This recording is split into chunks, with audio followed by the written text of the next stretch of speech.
the Vice-Chancellor of the Federal University, Lokoja, Professor and his principal officers, a very esteemed 10th distinguished public lecturer, provosts, deans and directors, heads of department, very esteemed guests and friends of the university, members of the Fourth Estate of the Realm, distinguished guests, ladies and gentlemen, welcome to the 10th edition of our distinguished University Associate. I thought you would put your hands together to celebrate these accomplishments. A round of applause.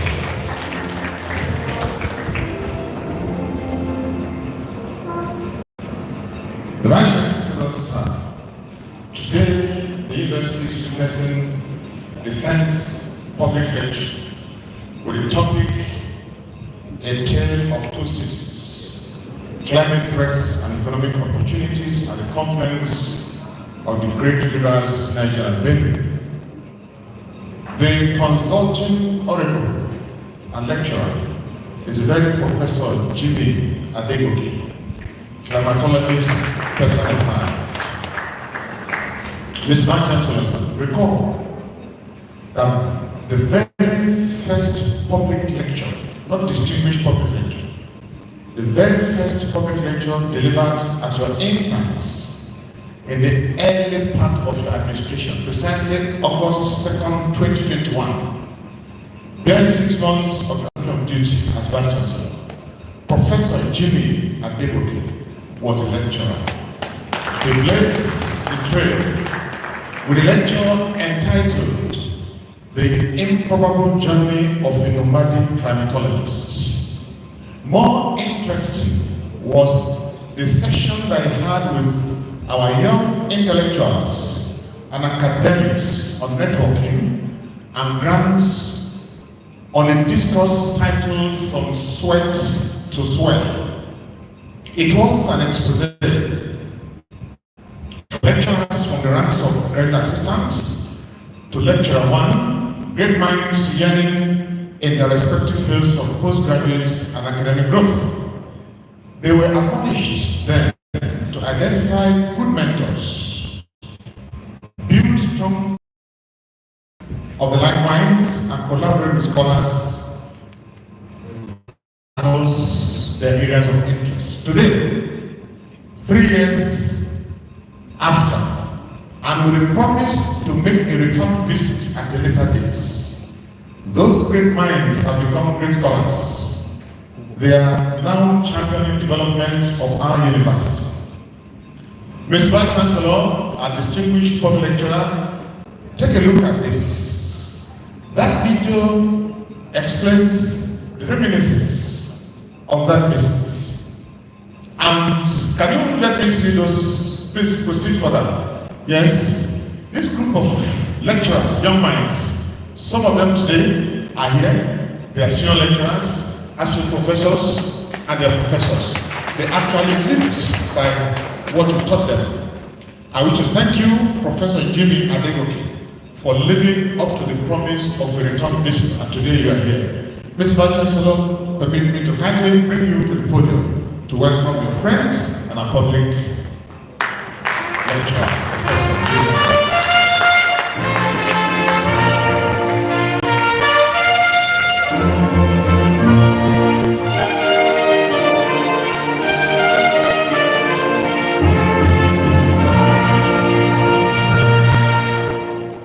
Thank you. Principal officers of the university, our distinguished guest lecturer, Professor Jimmy Adegoke. And before I continue, let me just share this with you. 1980 Art Plus at Federal Government College in Niger. We were both in the same house, Charity House, and it was my house prefect. We were two in the room, and today, that time, we were always making jest of ourselves. Nobody knew that we will find ourselves in academic school. 1980, some 40-something years ago, to God be the glory. Deans, directors of the department and unit, distinguished professors, other members of staff, esteemed guests, ladies and gentlemen, it is with great pleasure that I welcome you all to the 10th edition of the Distinguished Public Lecture Series, organized by Federal University Lokoja. This occasion marks another important milestone in our ongoing commitment to advancing knowledge and fostering intellectual discourse on critical issues that affect our society. Today's theme, a tale of two cities, climate change and economic opportunities at the confluence of the rivers Niger and Benue, is both timely and significant, especially as it touches on issues central to our region and the world at large. The Distinguished Public Lecture Series was established as a platform to bring together scholars, policymakers, and the public to issues of national and global importance. At Federal University Lokoja, we believe that fostering dialogue on different topics, such as climate change, can lead to informed actions that positively impact society. Through this platform, we fulfill our role as an academic institution, not only in generating knowledge, but in shaping conversation that can transform our community. Federal University Lokoja, located at the confluence of Niger and Benue, is uniquely positioned to address today's lecture goal. This location offers both opportunities and challenges, environmentally, socially, and economically. The conference has historical, cultural, and economic significance, but it also exposes us to climate-related risks, such as flooding and environmental degradations. At the same time, it presents us with immense economic opportunities if we harness the regional resources right. Today, we are honored to have a distinguished scholar, Professor Jimmy Adegoke, deliver the 10th Distinguished Public Lecture. Professor Adegoke is a renowned expert in climate science, and his work on environmental threat and sustainable development speaks directly to the challenges we face as a nation. His lecture, A Tale of Two Cities, Climate Threat and Economic Opportunities at the confluence of the great rivers Niger and Benue, promises to offer deep insight into how we can mitigate climate risk while leveraging economic opportunities in our region. As a university, we are committed to advancing research that addresses the real-world challenges our communities face.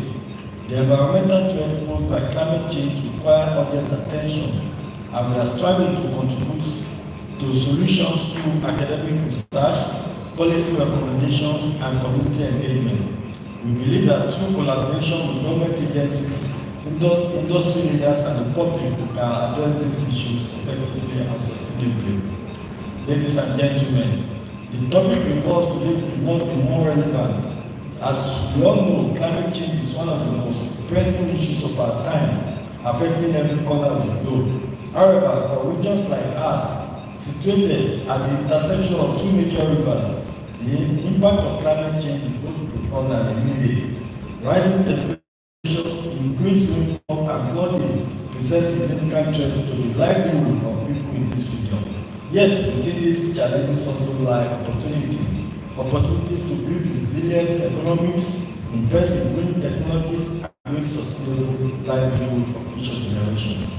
Professor Adegoke is extensive research in climate science and his deep understanding of the interplay between environmental threats and economic opportunities makes him the ideal person to lead this important conversation. His insight will no doubt help us better understand how to navigate the complex reality of climate change while exploring opportunities for economic growth. I would like to once again extend my heartfelt thanks to our distinguished guest lecturer, Professor Jimmy, for gracing us with his presence and his expertise. Your willingness to contribute to this important discourse is deeply appreciated by the entire university community.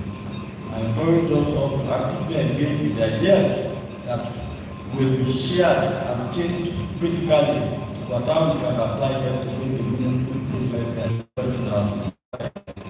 Thank you, and I wish everyone a fruitful and enlightening session. God bless you all. Thank you very much. Thank you, Prof. Ladies and gentlemen, we were told that Prof was here in the very first 6 months of the sojourn of this administration. But next will be to introduce him formally for this engagement this morning. Put your hands together again as I welcome.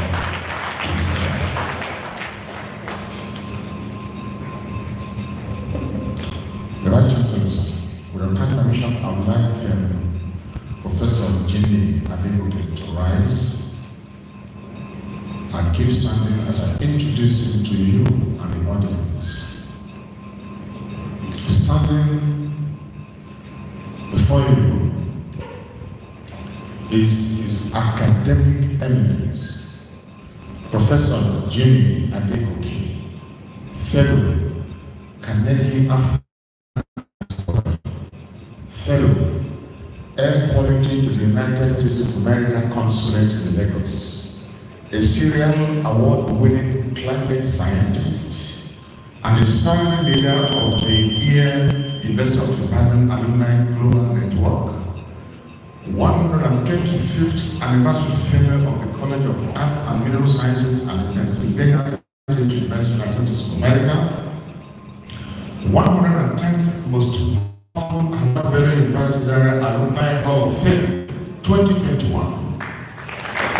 Former Chair,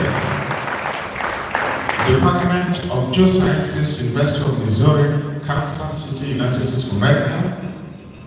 Member of the Advisory Board of Nature News.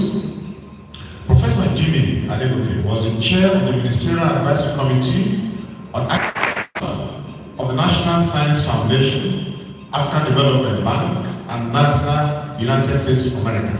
He is an eminent member of American Geophysical Union, Association of American Geographers, American Meteorological Society of Japan, Marine Science of the University of Cape Town, South Africa, editor Scientific Online Letters on the Atmosphere, the Vice Chancellor, Professor Jimmy Adegoke, is a renowned scientist, consummate teacher, public intellectual, and global policy advisor on environmental management. I therefore present him for the 10th Federal University Lokoja Public Lecture. Prof.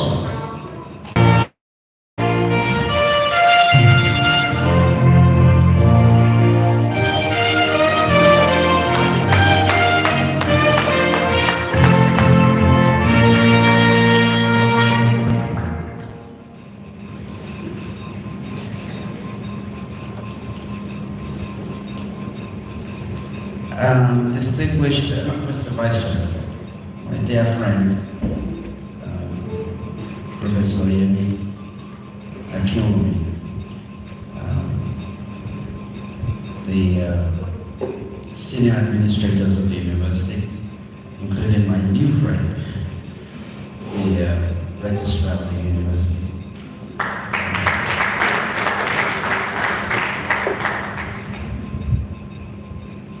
My old friend, who was also DPC when I was here 3 years ago.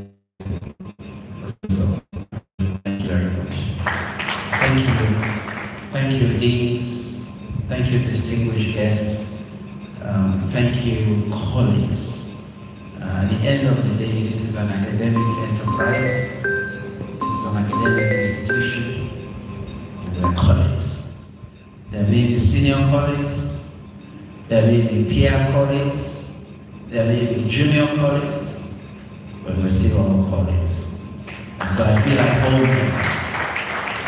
I feel very much at home. And thank you for the honor done me by inviting me to present this distinguished public lecture today.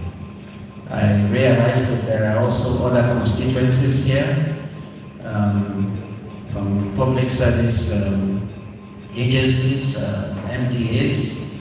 I thank you for coming and for honoring us with your presence. Thank you very much. So as you were reading that citation, I remembered the title of my previous engagement here when I came here. Titled From Sweat to Swell, right? And my head was just sweating.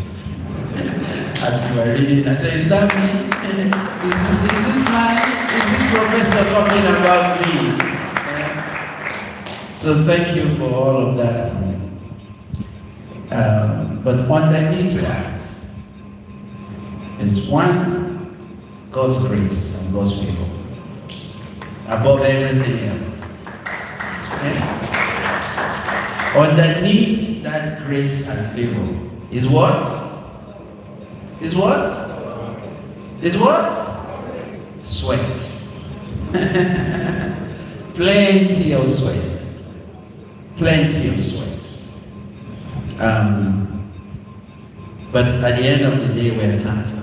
We're thankful for the opportunity to engage and to have the podium to address issues that are important, like the VC said, to not just us in academia, but to the larger society that we belong to.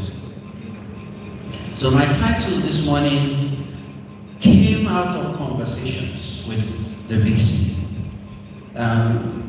In the interim period, since he came here, and it was just a few months here as VC, we stayed in touch. We stayed in touch, you know, and I've monitored and followed from a distance the things that he's been trying to do here. And I want to applaud him and applaud all of the never make a forest. So there have been some very strong men and women who have stayed and supported him, stayed with him and supported him to get this university to where it is today, from where he met it when he was appointed Vice Chancellor. So I want to thank you. I can see the difference in just 3 years. I can see the difference. But in those conversations, he's been thinking about how this university can deliver value. Value beyond the walls of academia, value beyond his own tenure, and thinking of how this university can have sustainable and major impact beyond the tenure of all of us. This is an institution. I come from the University of Missouri, where we celebrated our 75th anniversary just a few years ago. So almost about the same time that the University of Ibadan was established. It was we were established. The University of Ibadan was established first as a campus of, so that's why it's over 70 years. That's the first higher institution, I think, in Nigeria. So institutions last longer than than the human individuals, the persons who actually build those institutions. And the real value is to be able to do things that last longer than our own tenure. That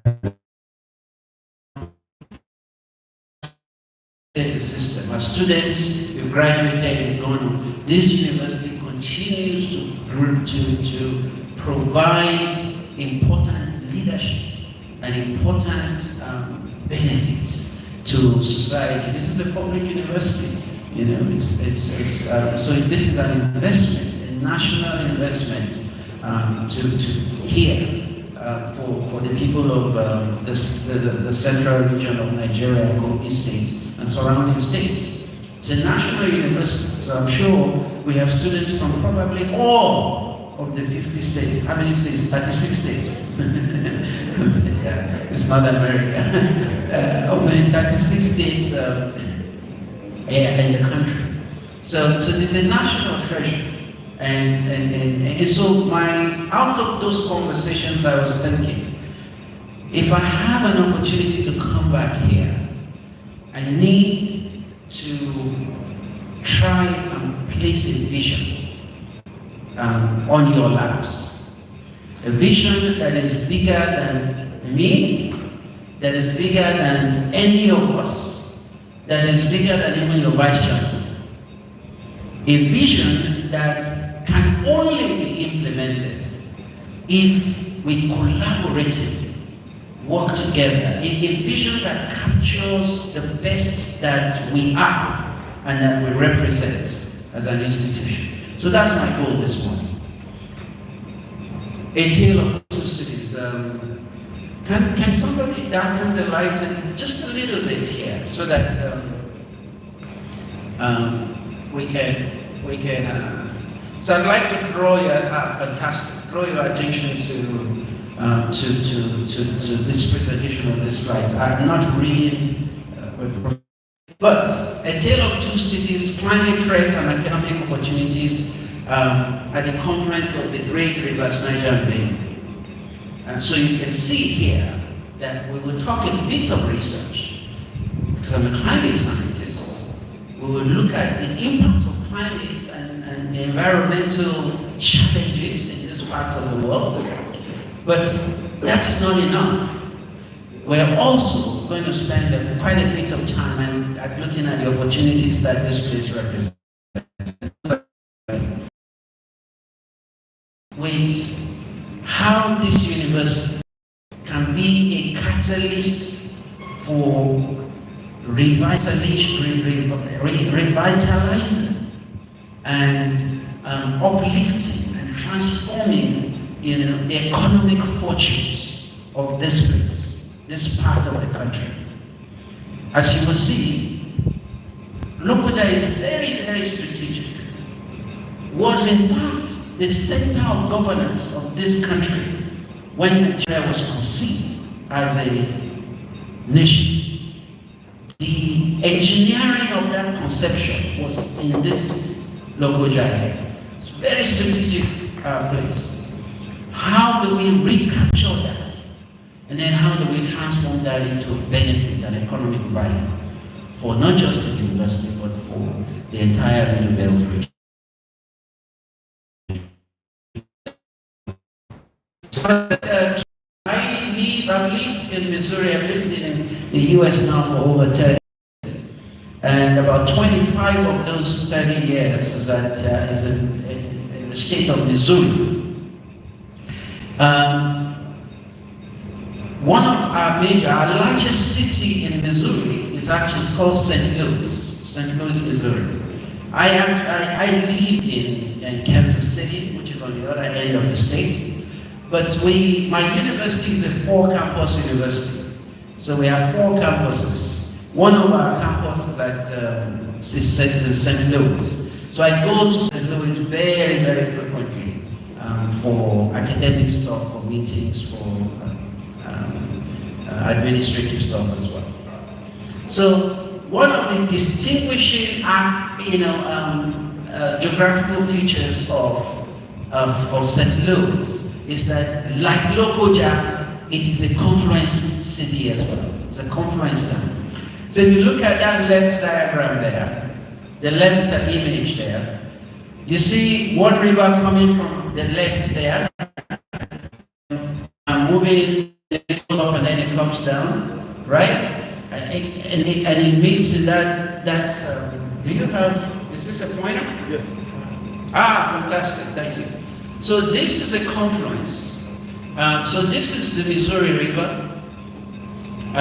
Takes its source from the Yellowstone National Park, several hundreds of thousands of miles actually to the west. And this is the Great Mississippi, all right? So the Missouri meets the Mississippi River right here in this is the greater St. Louis region. This is downtown St. Louis itself. So all of this area that you see, this is a close-up image. All of this area is part of the city of St. Louis. So St. Louis is a confluence city. This is my daughter.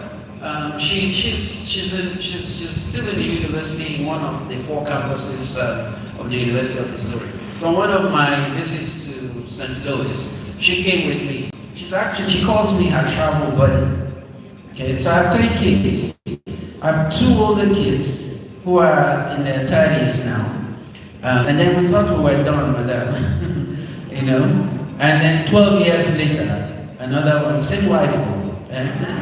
Same 12 years later, so she's so she and I were very close. On a lot of trips within the US. I can't leave house without her, you know. Otherwise I'm in trouble. So she went with me on one of these trips to St. Louis. This is an arc. It's a very famous arc. In fact, that is the distinguishing monument. Wherever you see that, anywhere in the world, you know that's St. Louis. Okay. Does this advance the slides too? Yes. Oh, that's going back, right? So this was probably going forward. Good. So same picture here, just to show you the extent of this great Mississippi River. So this is St. Louis right there. And the river takes off actually from outside, the headwaters of the Mississippi is outside the US. This is in Canada up here, you know. And then it comes all the way down, and it goes all the way down to the Gulf of Mexico. This is the Gulf of Mexico. So you have New Orleans here, this is the state of Mississippi. And New Orleans is right at the mouth of that. This is the longest river. In fact, those who are over 50, who are in this room here, will be able to remember some of them now. Okay? I'm going to become a choir master now. Mississippi.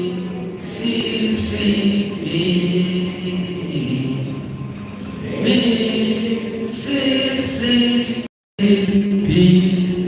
Give yourselves a round of applause. Or actually, all the under 40 people, under 50 people, give the over 50 people a fantastic round of applause. Because I don't think even your teachers now in schools know that song anymore. But that was one of the ways in which they were. That was how America was introduced to us, you know, back then. That's one of the ways in which you get to know key geographical figures. That is the Mississippi. That is the Mississippi. Fantastic river system, and this is a close-up of the Mississippi. This is St. Louis.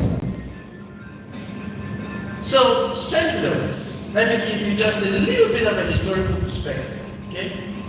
Was settled by the Indians and it was even the Indians were already using the Mississippi as a trading post. Okay, it was the city itself is right in the middle of the country, and so from centuries ago, it has been a converging point, a point of convergence. Then, of course, the initial colonial European explorers came in the 17th century. 1673 was actually the first record of a European person getting into the St. Louis area. The French, it was French Europeans who came there first. So they took over that area, and it was actually part of the French colonial acquisitions. In fact, St. Louis, that name, it was named after their king, the king then in France, the Somerset. Okay. Eventually, the U.S., through what is known as the Louisiana Purchase, they bought that whole part of America from France, and so that central part of America became part of the U.S. So that's the history there of this. So it was transferred to the French Republic in 1800. And then it became, the French sold it in 1803 to the U.S. as part of the what is known as the Louisiana Purchase. Your professor here, is a professor of history, so I'm being careful here now because I'm now delving into his area there. But what we need to do here is we have to look at the past to be able to look at the future. Now, because of that confluence, that geographical setting, where you have these two great rivers meeting, okay, and that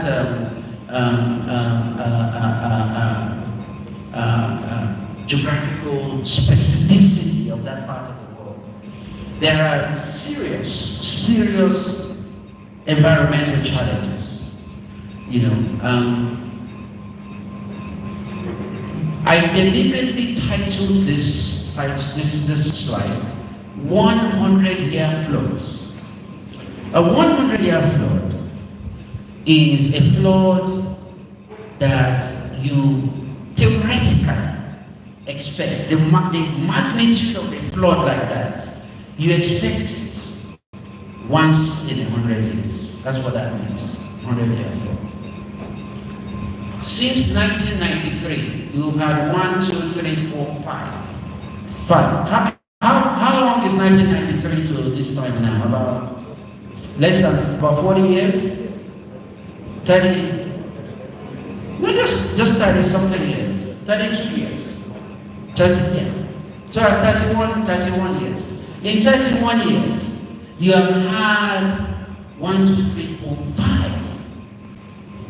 flood events that you normally should only get once in 100 years. Can you imagine the effect of that on the infrastructure, if America was not a rich country, the richest country in the world, St. Louis would have been, we would have forgotten St. Louis as it would not even be a city by now. It would have been wiped away. Because it cannot survive this kind of onslaught, that we have seen in the central Middle East. So these are pictures of those different flood events, But as soon as this thing happens, even while it is happening, the federal government begins to ship billions of dollars. Billions, those of you who have CNN saw what happened just this last couple of weeks, where we had 2 hurricanes coming to Florida. See all of that. The president was there just yesterday or so in Missouri, in Florida, overflying the area and announcing not hundreds of dollars, not so many into Florida now. That is how that country is able to manage these kinds of difficulties. Okay? So the challenges are there. The challenges are there. I'm going to, but beyond the challenges, I want to also direct us to some of the opportunities within that Missouri River and Mississippi River system, and how St. Louis has been able to take advantage of that. So this is barge traffic. Okay.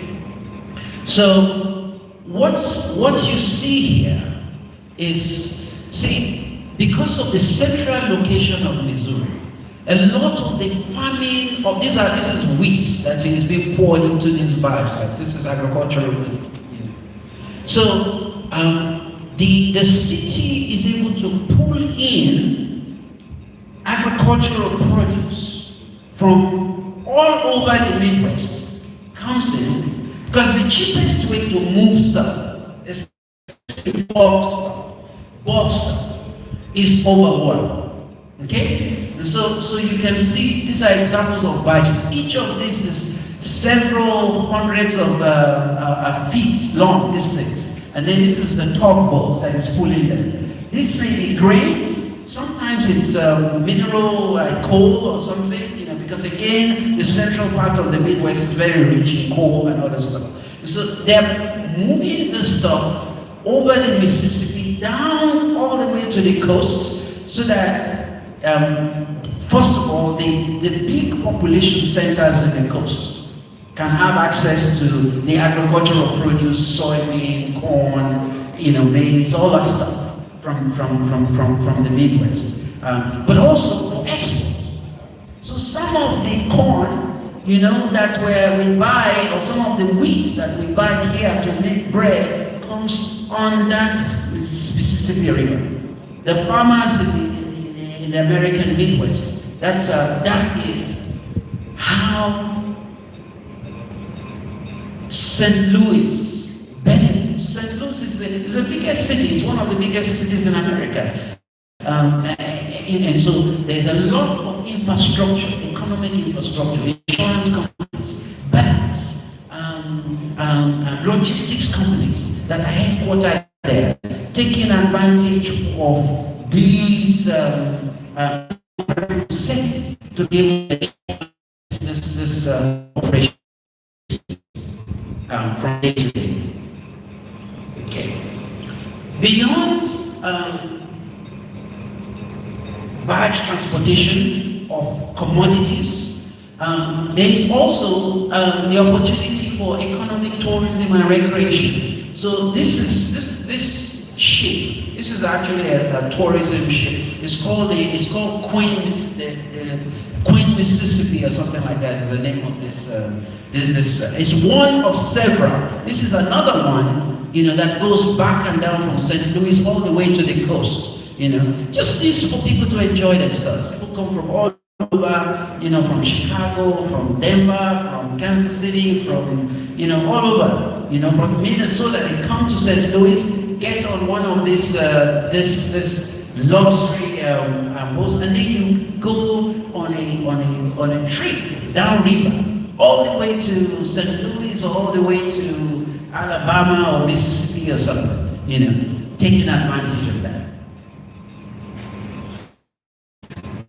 So the Mississippi is a walking river. We call it a walking river. It's a walking river. It's America's greatest river. The whole economy of that country, a lot of it is tied to this Mississippi. In fact, it's a super highway. It's a watery super highway that helps in a very major way to power America's economy. That is the value of that. Okay? It's the spine of one of the world's most extensive inland waterway system. Okay? For efficient, there is no better way to move bulk produce than over water. Okay, you can see what is happening on our roads here. Every year they are fixing the roads because they are trying to move cement. You know, they're trying to move grapes. They're trying to move everything over the road system. No matter how much money you spend on the road system, you will still need to keep repairing them every year. Your campus here, and a part of the reason why your road coming in here is that it's because all these constructions you are doing here. When your VC may run around, look for money this year, fix those roads, come back next year, they will be gone. Unless they are not doing construction inside your campus. So very difficult to maintain infrastructure. That is why moving bulk major produce over waters is the smartest thing. Why we haven't figured that out in this country, it baffles me up to today. And that is one of my major challenges here today. Is that we got to figure out a way to do this, and transform. I'm going ahead of myself now, but I'm very passionate about this, and it's the core of my message. How do we transform the river Niger into a walking river? We have to. The prosperity of this country is linked to that. There's no amount of oil money that you can bring in to solve the problem of this country if you do not make the river Niger a walking river. That's what Mississippi is.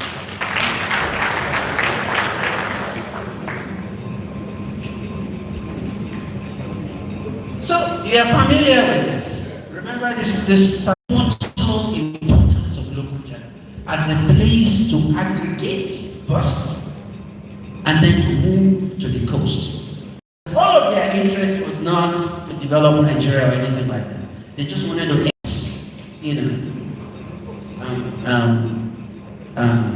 appropriate. Let's put it that way. That's a better word. Appropriate as much as they could appropriate for their own benefit. But Lokoja was central to that strategy. Okay? And if it worked 100 years ago, 200 years ago, for the British, nothing has changed. It still will work for us today if we figure out how to make it work for us. All right?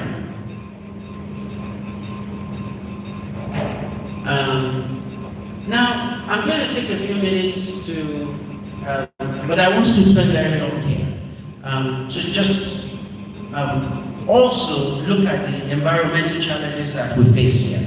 But because you guys live here, you see this every year. This 100-year flood we're talking about, we're experiencing them here. In fact, I'm going to give you two examples. 2022 was an example of 100-year flood that we had. And then 2 years ago, this 2022 was 2 years ago, right? Before that, there was I think that was 2004. I have pictures of that. But these are major flood events that resulted in major damage around here. You might even remember some of this. This same road here, this same national trunk. That was what it became when in the middle of that flood event of 2022. Then, so 2022 to 2012, that's 10 years. Within 10 years, we had another 100-year type flood event. So you can see the similarities between, these two cities that I'm just juxtaposing right now. Okay, this was Lokoja right there. This is a NASA image, satellite image, shows before the flood. This is the 2012 flood. This is what the Lokoja became. This massive part of Lokoja was flooded, of course, because this was flooded as well, and then it resulted the entire length of the river Niger right to the Niger Delta was communities all around. Massive impact of this thing over that 2012. Pictures as well of the same damage that we saw here. This is not news to any of us here, because these are things that we saw and witnessed ourselves. Okay. Same thing.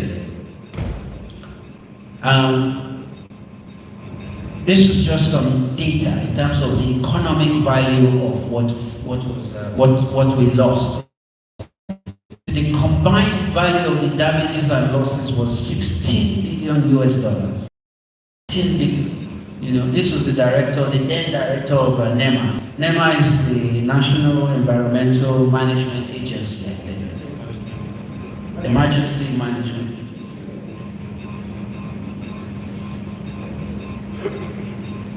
Okay, so I would not, I'm tempted to talk about the science behind floods and how we know what we know, and what the future is going to be. But I'm just going to point, I won't do that today, because really my key message is not, is a broader message than just the science. But underlying this is a lot of science, a lot of research. In fact, this is one of my publications. This is a book that I edited. This was in 2017, 2018. We did a study on floods in West Africa.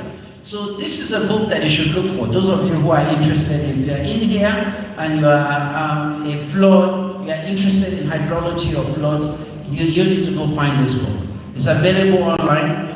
You know, get the title or something. This presentation, by the way, is available with your PR folks. So anybody here can get that. Can get this presentation. Just get to your PRO and he'll get it to you. Okay, so note that there are several chapters in there. This is one. I was the first author on this particular chapter. I looked at I looked at 2017, that particular year when we published this book, and looked at flood events over the entire West Africa with some of my colleagues from abroad and some of them. Kenny Leo, Richard Lewis as FUT. Used to be at FUT, the one down there in Korea, you know, and then some other guys. So this is available, okay, online. You can get it. Then this is the chapter that I talked about that I wrote. So a couple of things came out of that study, all right. But again, I don't want to go into the details of that study, other than to say that part of our conclusion, okay, is that these rainfall events, so flood is a combination of a lot of rainfall and then poor infrastructure to evacuate the water when it gets in. So two things have to combine to create a flood. If you have very good systems for evacuating the water, you can avoid the flood. But when those two things combine, then it becomes a problem. Where you have a lot of rainfall and then there's nowhere else for the water to go because you don't have a way to evacuate it. Okay, so part of our study shows that we're having more frequent and more intense precipitation events. That's what the science tells us. So the kinds of systems, weather systems, that create the flood we experienced here in 2012, 2022, that we're going to see more of them. That's the bottom line. That's the key message from the science. So don't expect that nature is going to give us any break. It's actually going to get worse. That's what our science tells us very clearly. And in fact, there's a second study, which is this particular study. This is published in another journal. This guy is Nigerian guy, Babatunde Abiodun. He's at University of Cape Town. Probably this continent's leading, not probably, Abiodun is this continent's leading climate modeler. Okay, he's at the University of Cape Town. Very smart guy, very close friend of mine. We worked together to produce this study and published it a few years ago on what can we expect in the future. We use some very sophisticated climate models to project into the future. Okay? About and there's no good news there either, my friends. There's no good news there. There's none at all. And the conclusion for all of those studies, in the several scenarios that we read, is that an increase in annual rainfall is projected for much of West Africa coastal region.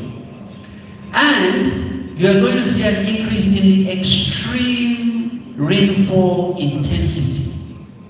So the number of days when it rains might decrease. You may not get as many rains as we used to get before. But the ones that we get will be larger systems and more intense systems. Does that make sense? It's those larger systems. If you get small rain every day, in fact, it's good for us. The farmers will be happy with that. It's when you get these massive storms, that it then becomes a trouble for everybody. All right.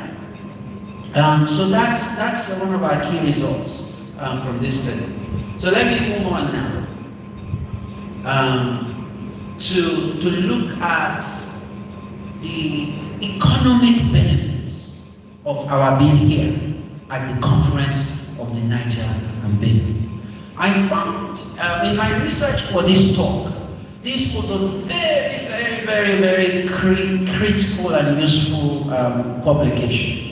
So look, if you haven't read this paper and you live here and you are interested in the geographical context of Lokoja and this area, and the potential that this area holds, you've got to read this paper.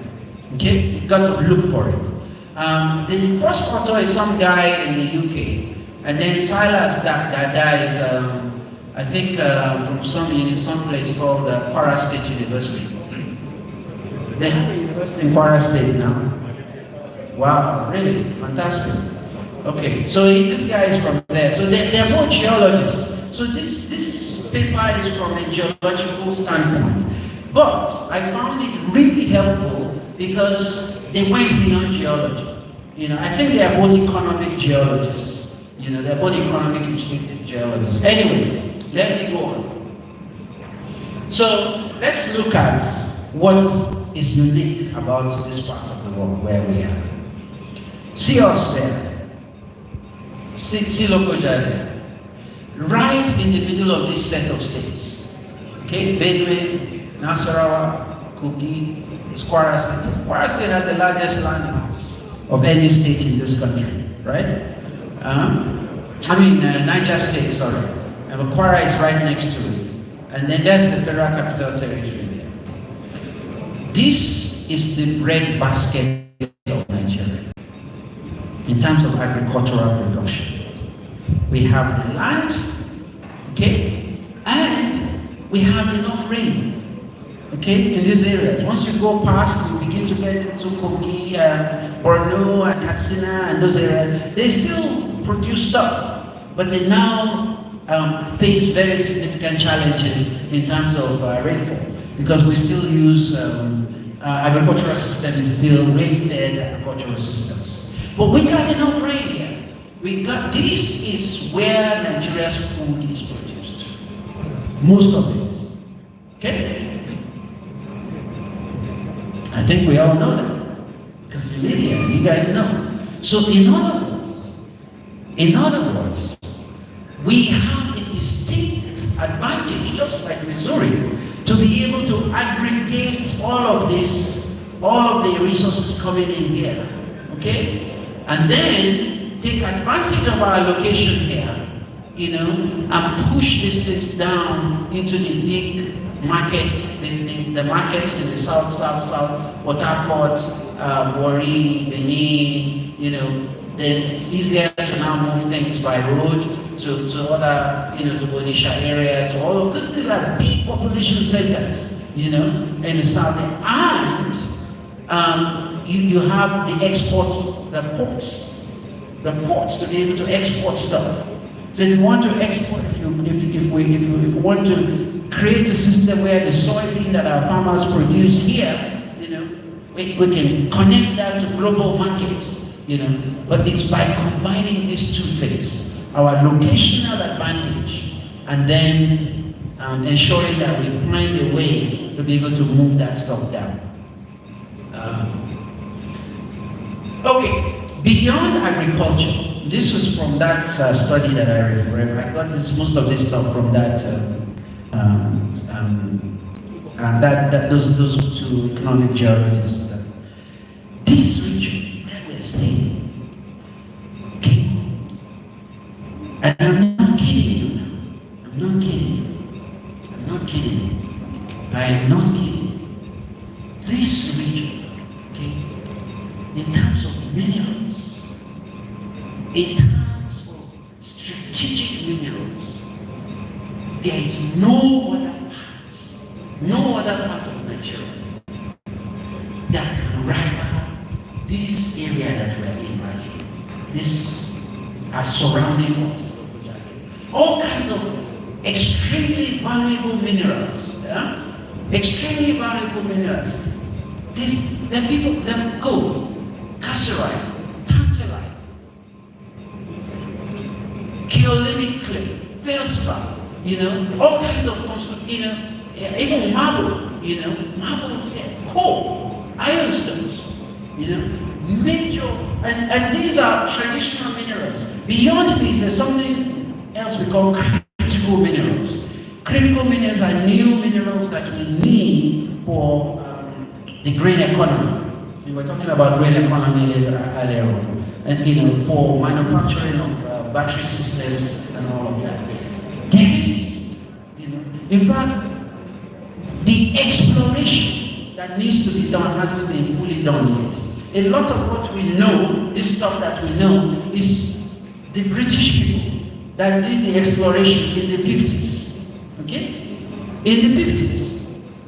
That did it. So in other words, there is room for us to even discover more. Okay? We are sitting on massive wealth. Massive wealth in this area. Somebody like Dangote knew that. Smart man. That's why he came here. That's why he came here. And put Jambana, what do they call that place? Cement thing there. One of the biggest cement manufacturing thing in the world. Certainly in West Africa. Certainly in West Africa.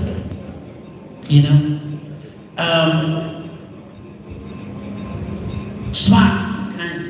We can't accuse him for doing anything. That's a smart man. He was a brilliant man. He saw and took advantage. But I'm telling you, what we have here can create many more Dangotes, local Dangotes, including some of you guys who are listening to me here, sitting in this room, if we figure out how to do it.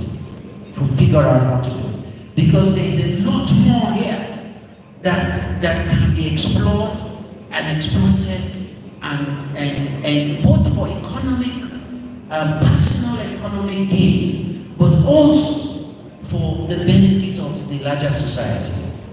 You get me? That's my key message here. That's my key message today. So these resources, okay, they can be developed into products and services that can bolster the financial viability of individuals, groups, communities, and the region, thereby creating economic prosperity. But you have to link the two. You have to link those resources with the capacity to evacuate them cheaply, safely, efficiently. The only way you do that is by transforming River Niger into a walking river. Okay? Mr. Lisi, that should be your simple message every time you sit before policymakers, every time you get a chance to see your governor or the governors around here, tell them, we need to make River Niger a walking river. We need to make investments. If this university articulates this vision and builds a financial model for how the money doesn't have to come from Nigeria. Okay? Even those USC people that we talked about, that saw that thing, they put money into it if we put the plan in place. You know? Global investors will put money into it because the stuff that you are able to evacuate from here, you're going to export them. They're going to earn for it. Money is always looking for where it will make more money. You know, and underlying that is good ideas. This is a fantastic idea, I can tell you that. This is a fantastic idea.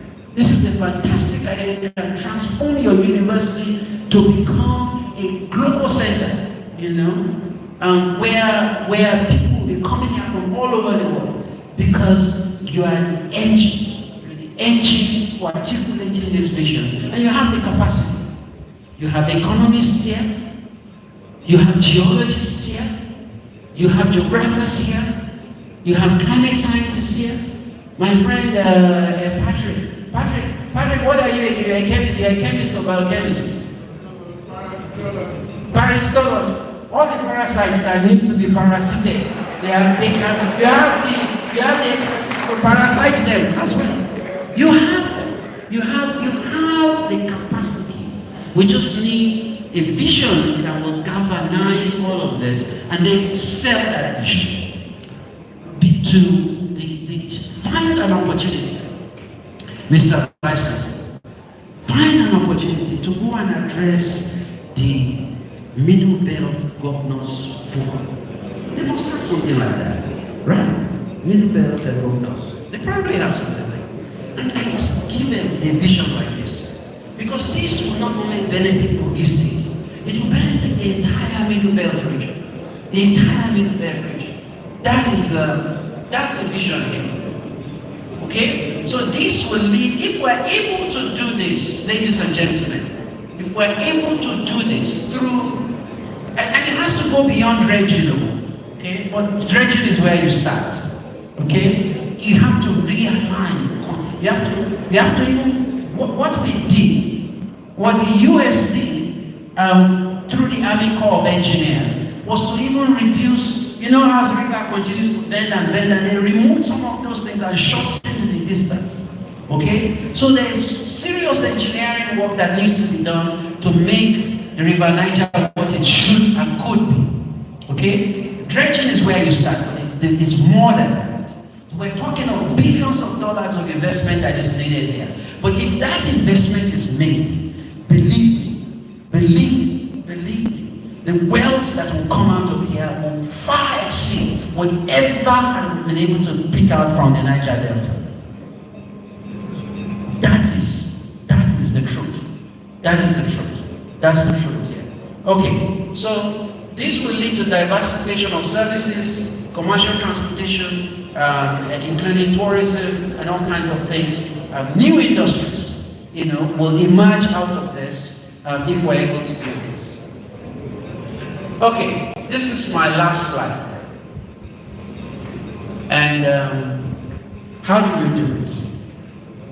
How do you do it? What am I proposing to you, sir, Mr. Vice Chancellor, in this your 18 months that is left? 18 months? Create an institute here.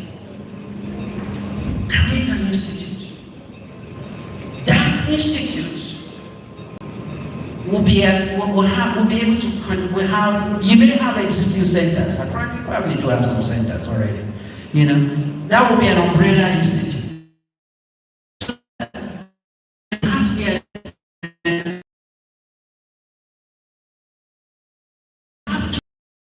Part of that is, but those centers have to now work together. You know, so you have, because you need economists. So you need the very best economic minds. You know, some sort of institute of economic evaluation or whatever. You need, and it's something to address the environmental challenges too. So you need a center to do, you know, to deal with the environmental challenges like we were talking about when we're talking about floods and those types of issues. So that's part of it. You may need a center to look at the trade component. I don't know which disciplines have to, we're talking about transportation, right? So that will probably be engineering, civil engineering type people, So you need a couple of centers under this umbrella institute. But the goal of that institute should be a broad goal, okay? A broad goal of economic revitalization and economic prosperity, economic transformation of the Middle Belt region. So this is a Middle Belt vision, a vision to transform the Middle Belt and turn this Middle Belt into an engine, a powerful engine of economic growth and prosperity for the people of this region and for this country. Mr. Vice Chancellor, I am done.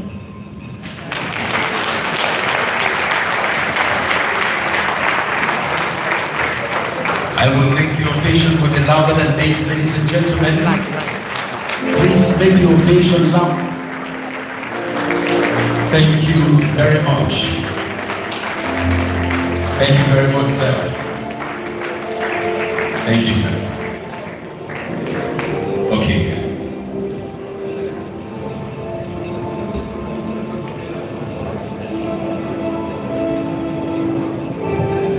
Let me now invite the Deputy Vice Chancellor to return to the podium, take the microphone and begin the next segment of this meeting.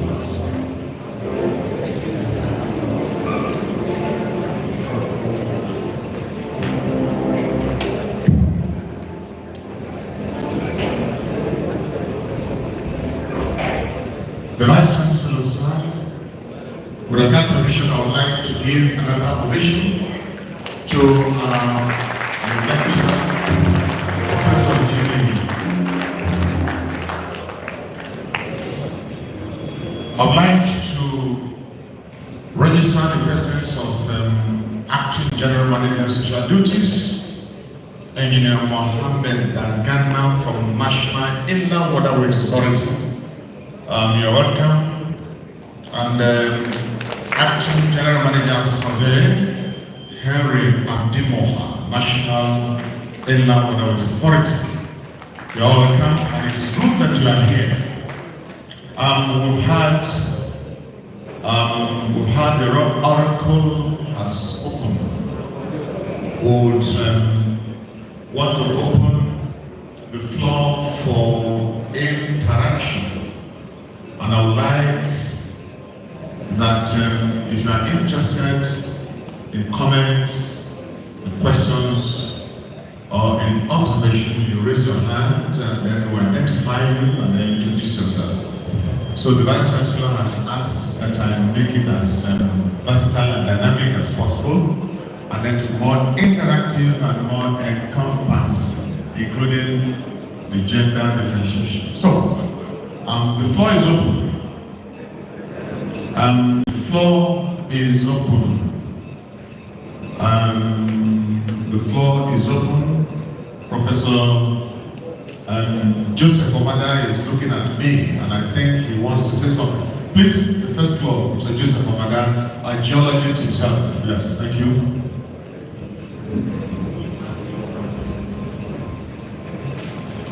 The Vice Chancellor, sir, distinguished speaker,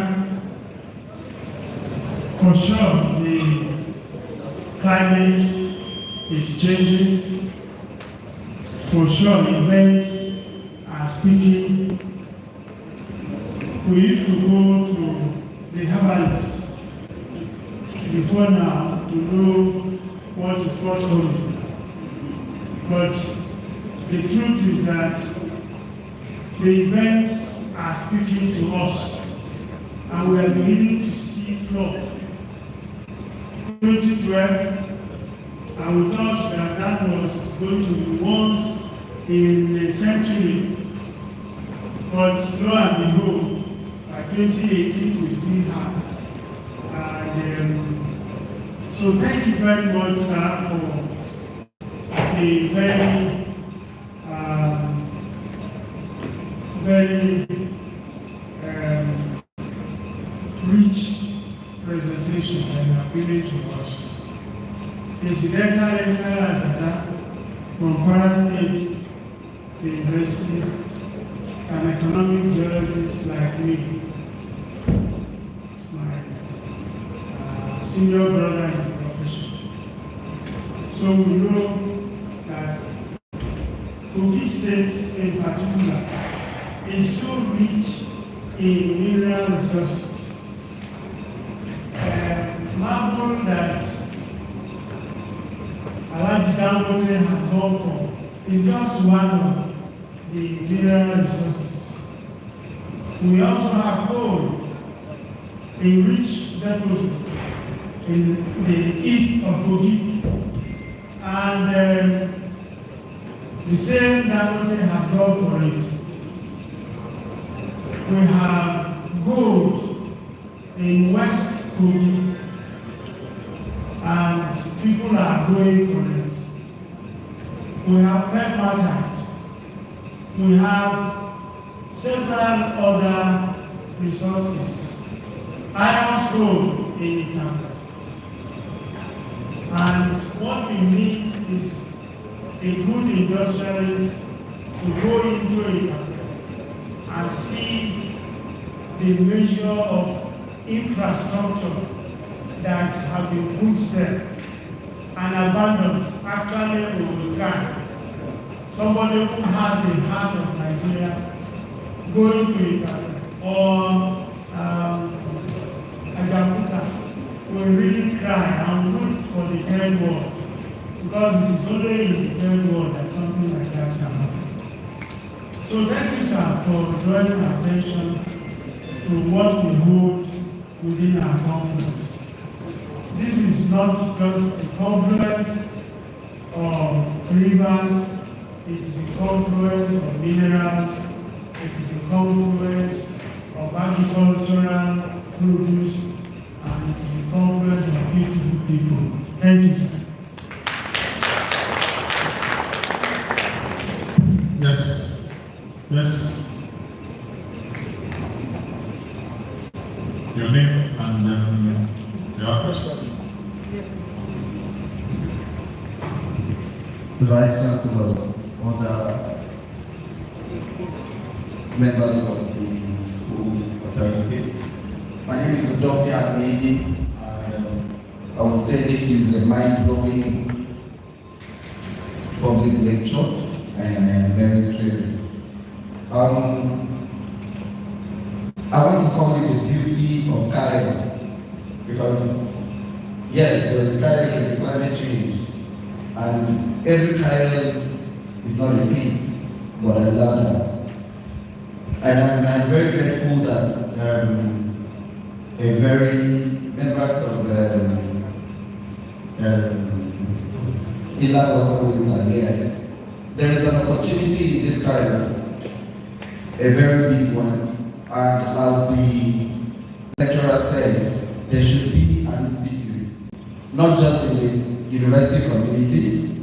It should be a collaboration between the inland waterways, the military, the farmers, agriculturists, economists.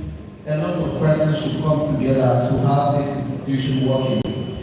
And my own take is we can use this as a stepping stone into agricultural and trade revolution.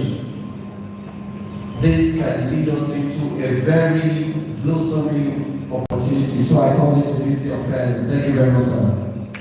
Thank you very much. And Professor Umoru.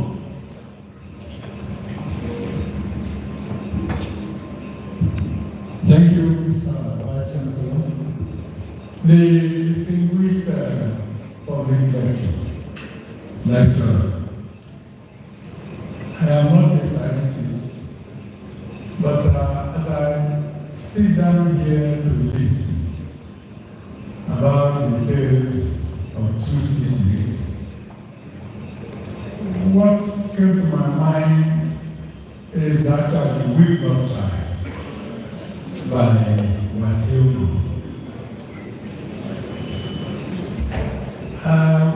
you have told us a lot.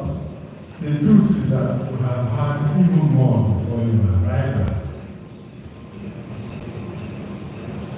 Some years ago, some people brought big machines to dredge the Niger so that we can have transportation from Lokoja to all over the country. Nothing seems to be happening. Perhaps the August speaker should tell us whether, in the layman's language, whether climate will change or not. But we are living witnesses what FUL and the rest of them have been doing in this country. We having people who want to listen to the story we are telling today. I'm happy that you have told our DC to do his best and have an institute where these scientists can come together and show us the way forward. Perhaps it will be the business people like that that will rely on. I don't really hope too much from this country. I thank God that the what do you call this from waterways. The new one. What are they doing to make the river navigable? I don't think they are doing much. Thank you, the August speaker. Thank you, and Professor David. Thank you.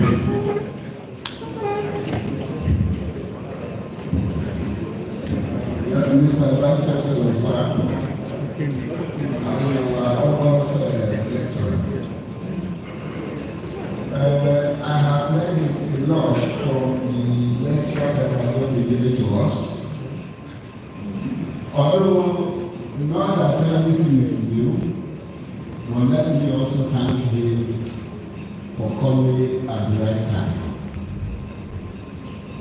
If you are one of the people that know that water is an important resource that God has given to humanity.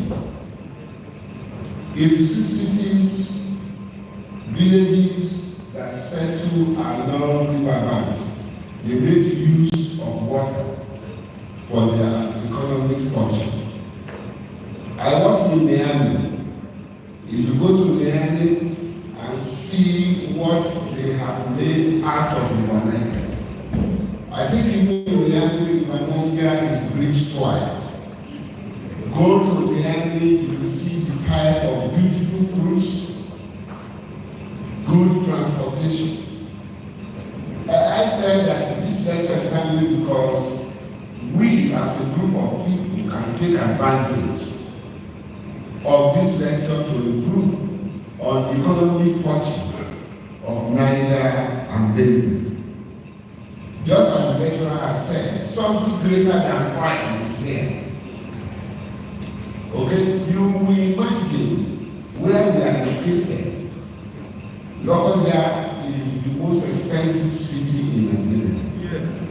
Whereas we have what it takes to make food cheap there. I thank God that Faculty of Agriculture has come on board.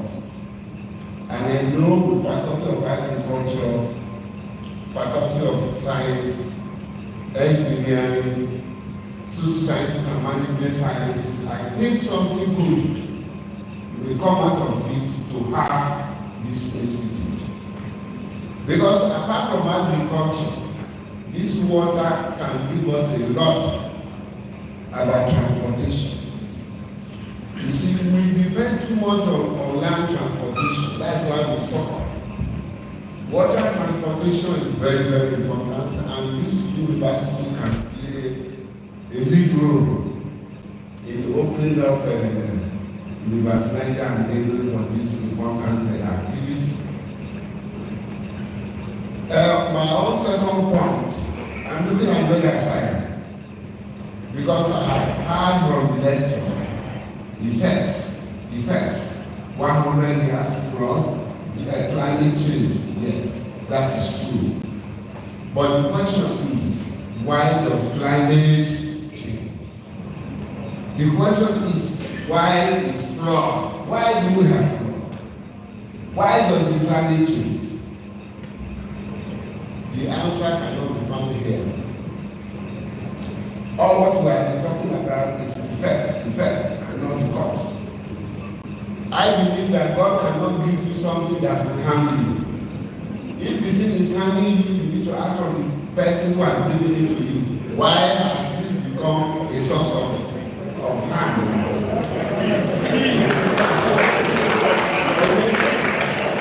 Water is a source of blessing. Rain is a source of blessing. Why is rain now a source of havoc? And I'm very grateful for this gathering, that we can all put our heads together. That what is a source of blessing, why is now a source of cause? And I think, just as the lecturer has said, I believe when I'm sure it was admitted to the Vice Chancellor office, I was seeing how the places are laid. And I'm sure that he didn't lead the Vice Chancellor and say, this is why this is here, this is why this is there. The problem we are having is that we have ignored God too much. We think we are wise, we think we are intelligent, or we are empty. So the idea we know that we are empty and approach God, then we will die so that rain will not bring flood.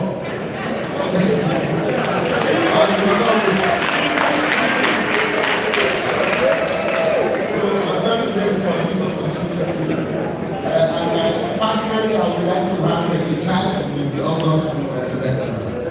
Thank you very much. Thank you. Mr. Henry Adegoke, the Acting General Manager of the National Indian Waterways Authority, is here. Thank you very much, sir. First of all, I'm glad to be here today, and I would like to thank the Vice Chancellor of the University and the entire University management that put on this conference or lecture. I have two major contributions to make in this issue aspect here. Which is mainly on the effect of climate change on flooding and the factors mitigating against the use and development of mineral water transformation in Nigeria. But let me start on the effect of climate change and flooding. I think it's a great deal of exaggeration or overemphasis on the causes of flooding in Nigeria, and especially in Lokoja. Without prejudice to all the arguments that we made on climate change as a major cause of flooding, I think it's a bigger factor that is responsible for flooding in Lokoja and Nigeria that we have unintentionally ignored, which is population growth and urban development. They are linked together. I want to believe that a quite number of us have been living in Lokoja for the past 25, 30 years. I'm privileged to have witnessed the development of Lokoja in the past 30 years. And I can assure all of us our attention back on something that 80% of the flooded areas in Lokoja was uninhabited at the time. Can anybody see that?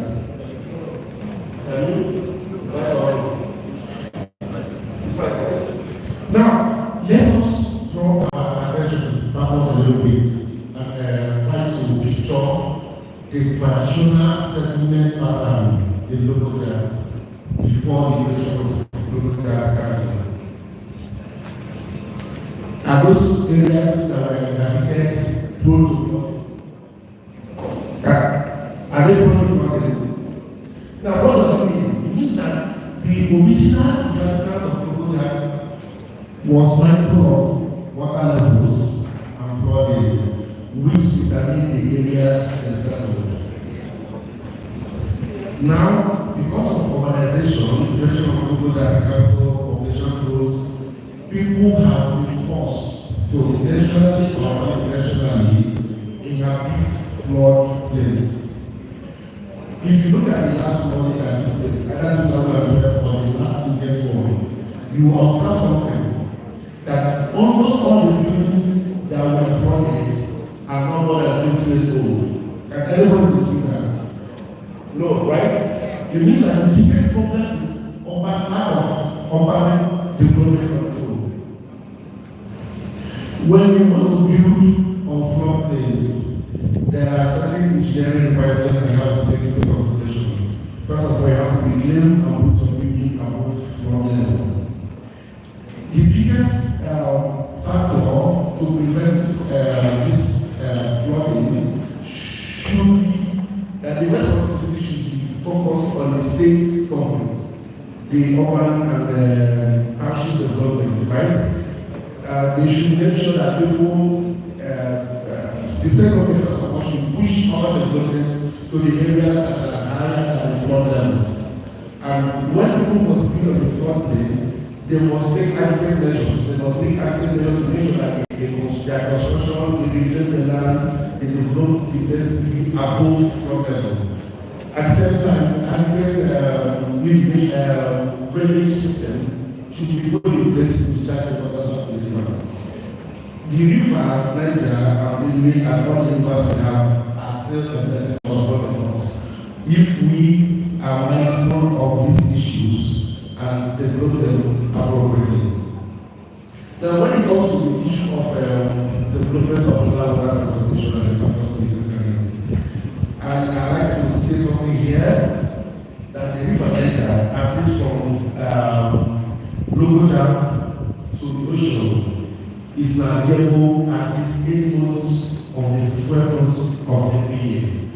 The problem is not about dredging, and there's something we must bear in mind that in water transportation is intrinsically linked to the level of economic activities that are going on in any society.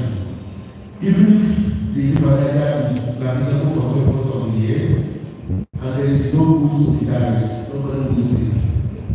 What it means that there is need for the industrial activity, mining activity, agricultural activity that will generate the required level of goods that will be carried via the local roads. Now, someone mentioned earlier on that the colonial masters made great use of water transportation during their time. Yes, it's true, and it's still possible. But along the line of Nigerian development after independence, earlier on we had what we call produce ports. I'm sure those who are in the will remember produce ports. And we know the role of produce ports, right? The colonial people put it in place, the other governments that they utilized it. What does produce ports do? They help in the accumulation of goods.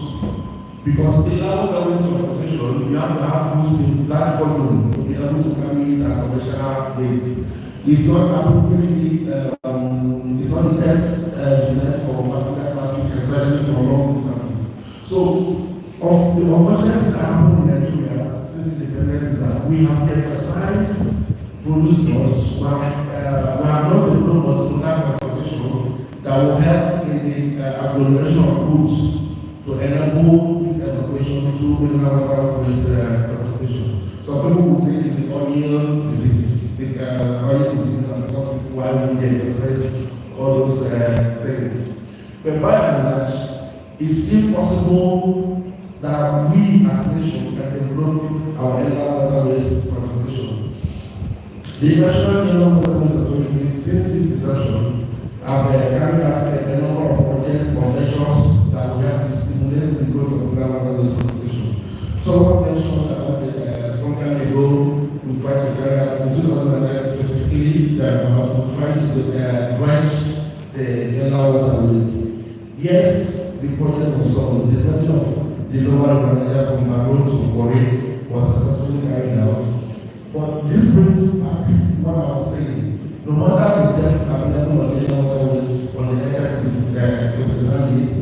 you don't have the goods, if nobody wants to use it, it's not going to be used. Right? We are also carrying measures to build terminal facilities that we have in agglomeration of goods and agglomeration of goods. We already have a completed port project in Barrow. There are issues around it which will be dealt with, which the already is dealing with. We also have a local port that is ongoing. We may argue that they have taken a lot of time to complete it, yes, but that project is ongoing. The authority has only built completed a house in Onitsha, which has been constructed to a private partition. And a lot of other agencies and terminals that are taking up both by the federal government, state government, and private individuals. But the essence of the private sector, Inland government does not always survive on its own, except when it is the only means of transportation available. If you go to Canada, for instance, you will see that they are using it from Ghana, right? Or Chicago, but if you do the bridge in Canada to Chicago, what will happen? It will stop because people will have alternative roads. So as the roads and when transportation became available, Nigerians actually moved away from Delaware to transportation, irrespective of the national abilities we have. So let me stop there and let my people have. Thank you. Thank you. In this session, we'll make the last one by Professor Fure Aito. Last session for this, last question for this session. Thank you, sir. Mr. Vice Chancellor, the awesome presenter, Professor Jimmy Adegoke. Thank you for this inspiring, engaging, and visionary presentation. When I saw the title, A Tale of Two Cities, the first thing that came to my mind was Charles Dickens' novel, Tale of Two Cities. Actually, I'm from literature, so there is a striking balance in what you have just presented. While Charles Dickens represented a foreboding concern drawing from France about the way of life in England in the 18th century, your presentation is giving us a vision from St. Louis, the Missouri and Mississippi rivers, to Lokoja, confluence of Niger and Benue rivers. We truly appreciate that visionary presentation. Having said that, your closing comments, which is the great establishment of an institute that will house centers, that will be the engine room to drive the new vision for a new Lokoja river and middle belt vision. It's a wonderful idea, but I just want to make a proposal to you. You know, I have stayed in Lokoja for a while now, and I know how things work. You know, when I came in 2015, I had a similar vision that we have more than 128 mineral resources in this state. And what are we doing about it?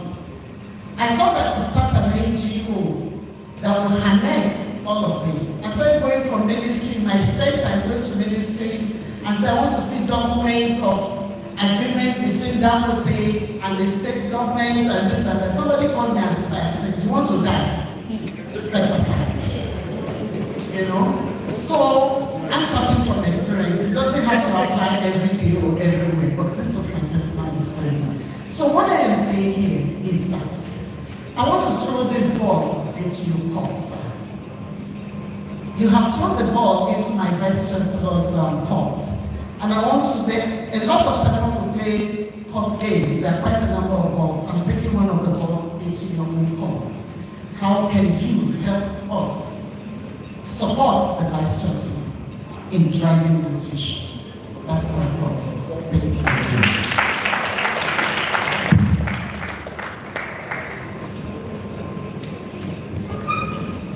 Am I permitted to stay here? Okay. So I thank you for the interventions. Most of them were comments. Some very enlightening as well. Even for me, I am Nigerian like any one of you. But I haven't lived here. I haven't lived here for a long while. I started my career as a lecturer at FUL Benue. So I'm familiar with this part of the world. My wife is from Bida. I married a Bida woman. Even though I am... Okay, do you know that I'm also Prince? I'm not just professor. I'm telling you all this now. I'm from the ruling family in Ekiti. My own father was the Olukuro of Koro. Emeritus professor today. I guess the only comment or question was the professor, the lady professor who just spoke.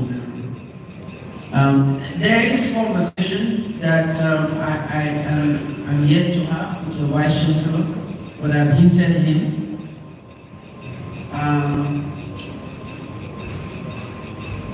In the US, we do not have retirement age. I'm a tenured professor. I've been tenured in the university system for many, many years now. Over a decade, I'm a tenured professor. You can keep that job until literally the day you die. Okay? You don't retire. We don't have a here at 70. You have mandatory retirement age. But I took a retirement, voluntary retirement this year because I have gone back and forth between the US and Africa many, many times. Sometimes 4, 5, 6 times a year I'm on the continent here, somewhere on the continent. And my heart is here, you know, and the value, the relevance of the work that I do as an environmental scientist, as a climate scientist, is relevant everywhere. I just described the situation in Missouri to you guys. I am one of the global scientists, leading scientists in the US on climate variability, especially as it affects me. Look at my publications. More than 60% of them are on Midwest climate systems and stuff. So my work is still relevant there. But they have many more like me. Okay? Many more like me there. Okay? Here on this continent, not as much. We have some very, very good people, including some very, very close friends of mine. Okay? In Nigeria here, outside Nigeria, in other countries. You know. But we know ourselves. Okay? If you are looking for any serious climate science on this continent now, I don't think you can count even 100. On the entire continent. When I'm talking about serious, I mean real serious. People who have a global recognition. So I feel that while I still have good health, while I'm still able, let me come and give the rest of my career to the continent. So I am here. I actually live in Abidjan now. I work for the African Development Bank. I flew from Abidjan to Abuja this last weekend to be here at the request of the Vice Chancellor. So I am back on the continent. I just retired this summer, you know, and so I'm available, and I will be more than happy to assist in not just casting this vision, but also helping to try to figure out how we transform that vision into reality. Thank you.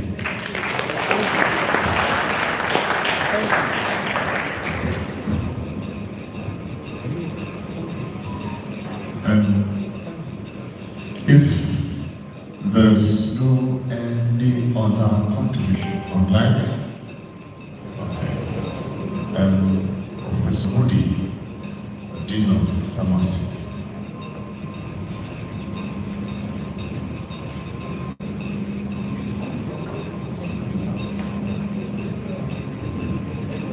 Thank you so much, Adegoke lecturer and the Vice Chancellor for this opportunity. I think this has been a very enlightening lecture for me personally. And just like someone said, we come in Nigeria and see how we are wasting all our resources. Like what I think of that, we don't weep. And I'm so challenged. And again, also challenged in taking me back again to my primary days, instead of the song you sang. It's very challenging to me. Because that was one of the rhymes that we sang Mississippi in those days to remember. Having said that, sir, I work in areas of biodiversity, plants, medicinal plants, development of drugs from these plants. And I've been in the South for this past 40 years. I've seen the vegetation in the South. I've seen how everything before I retired I came here. And on the coast of Lokoja, I see that we have unique vegetations here in Lokoja. And yet, when you are also talking about the effect of climate change, I'm wondering how these effects of climate change have been mitigated in terms of destroying the biodiversity. Because I see some unique biodiversity here, and I see that if things go like this and nothing is done, it's a very unique area which not much has been done in this area. Most of the things we know are by these British people, even up to now. How can we mitigate this problem? I mean, how has the problem been mitigated in the Zori area, and this is the effect of climate change on the biodiversity in that area? Thank you, sir. Yes, engineering. Good morning, everyone. Thank you very much, sir. It was a very, very informative and enlightening response. Sir, one thing we know about climate change is no region have the same impact or exact impact of climate change. Sir, we want to ask, because of your lecture, you told us that you've worked for so many parts in the West Africa, and you people have been able to use very, very sophisticated models. Sir, and one thing we understand about models is models will help you, to predict even or to really understand the sustainability of whatever project you want to embark on. Sir, my questions are very simple. We want to ask, how can you help us, the upcoming researchers, to focus their research on local problems, for us to build local models? We want Lokoja climate models. We want climate models on Lokoja, River Niger, and River Benue, so that this will help us when we are writing our proposals. We can actually talk about the sustainability that, Governor, don't worry, even if other countries along the river, they want to carry out this kind of project, we are secured. This and this and this and this put in place in the next 100 years. This transport system we want to invest billions of dollars into is sustainable. Thank you very much, sir. Thank you, Professor Emeritus. The Vice Chancellor, sir, and distinguished Professor Adegoke, thank you so much for your lecture. I was actually going to say that simplicity is beautiful. Your lecture was very simple, and it made your thought quite accessible, easy to understand for people like us who are not professionals. Going from there, sir, I'd like to say, think that the whole essence of this election stops on leadership. You gave us details of two cities. One, where there is orderliness, where there is focus, where there is vision. And the other, which is almost the exact opposite, where leadership is deaf, where leadership does not have vision. And here, you have given my Vice Chancellor a task that seems almost daunting and impossible. You have asked him to go and talk to people who do not seem to have the future in view. But there is, we cannot just surrender and say we will not try. We have agencies, Adegoke is there. We have NIWA. With due respect to the officer that represented NIWA, I think agencies like NIWA are not having the kind of impact that they are supposed to have. That officer talked about urbanization, for instance. The inundation that we had at Jamaica, for instance, would do,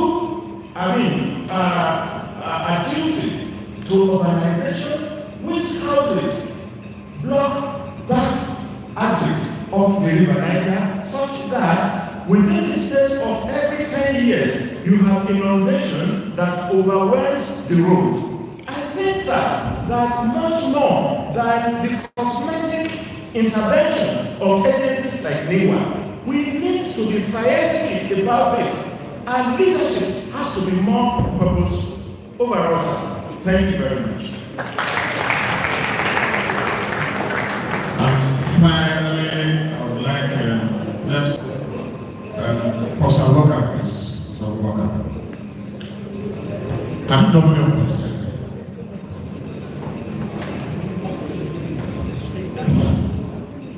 Let me begin by thanking the Vice Chancellor for sustaining the distinguished public lecture series, and I want to also thank the presenter for making this thought-provoking presentation. My question might not be related to climate change, it might not be related to the flood, but I think if my question is well interrogated, it will tell us the reason why we are where we are. Professor Sir, please, I want to ask, you have lived in America for over 30 years. Currently, you live in Abidjan, and you have traveled far and wide. My question is this: what is wrong with Nigeria?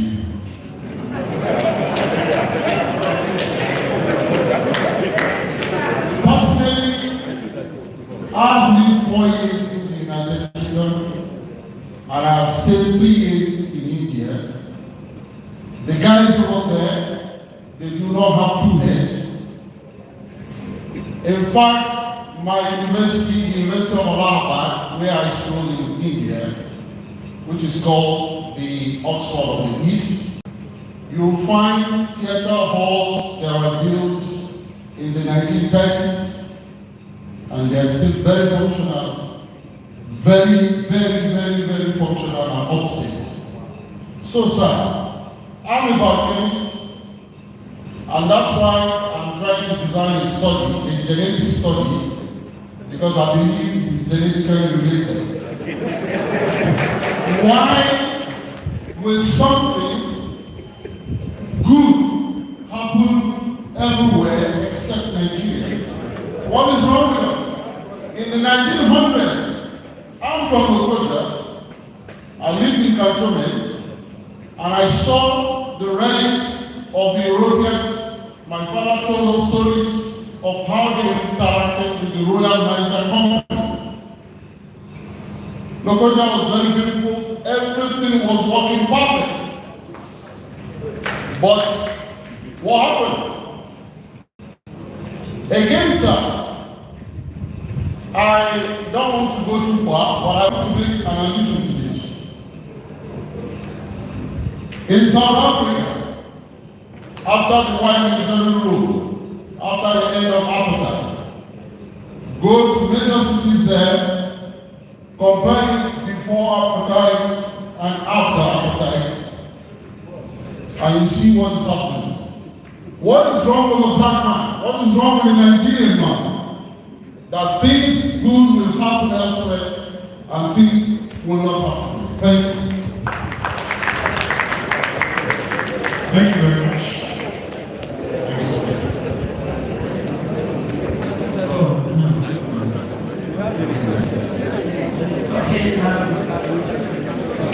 Okay, this is a very serious question today. Let me stand up and try to.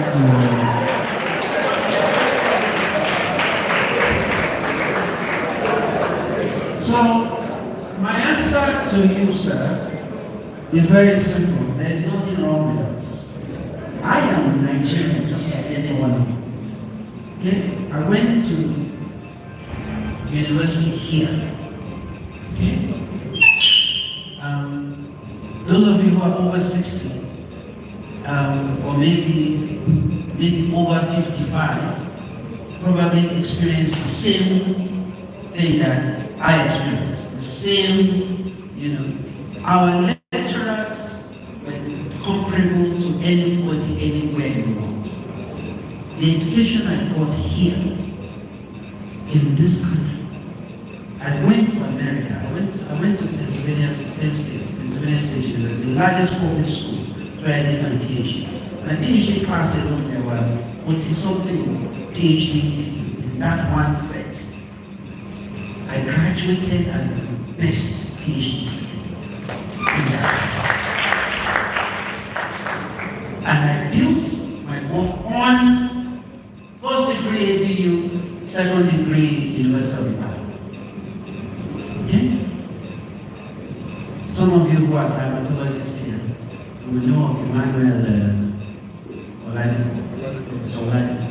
teacher. Those of you who are older will know Professor Julius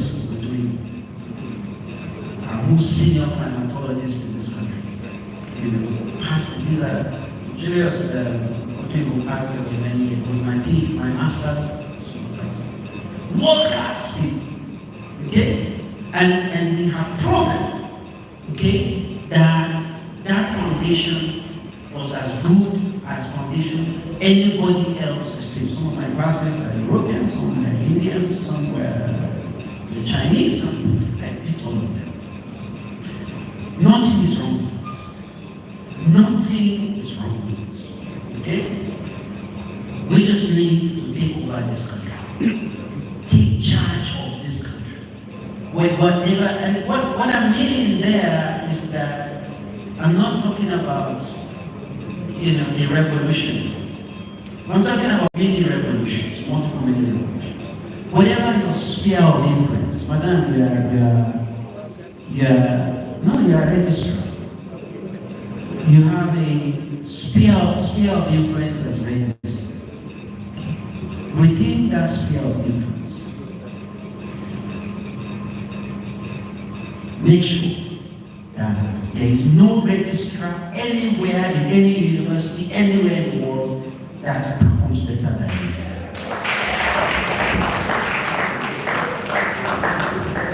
You may be head of department.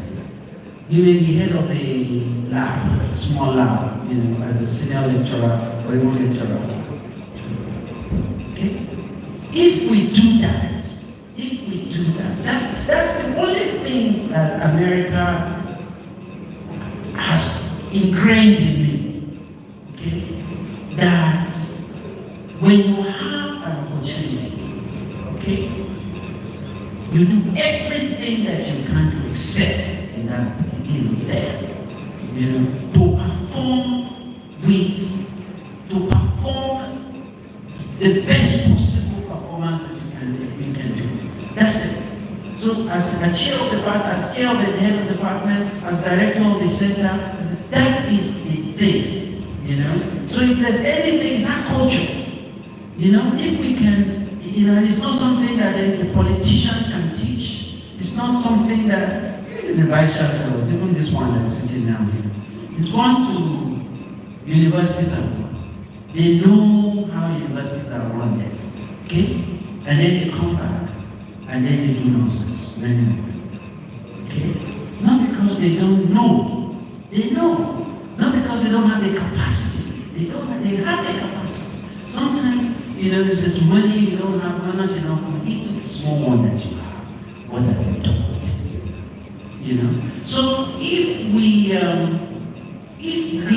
individually, okay, imbibe this personal culture of excellence, performance, this country will change. Africa will change. That's the answer to your question. So it connects with the leadership deficit. It's the same thing. Unfortunately, we cannot change that leadership. What we can change is the leadership that we execute, our own leadership. Ultimately,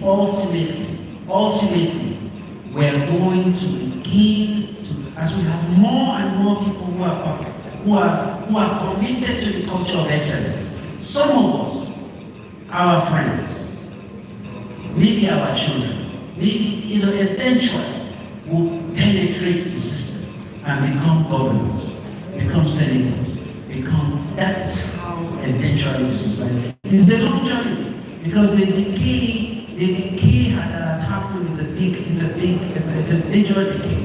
It will take a while to get there, but I think that we cannot give up. We cannot give up. And even within that political circle, let me tell you, I had a meeting last Sunday, virtual meeting, APU alumni, a virtual meeting.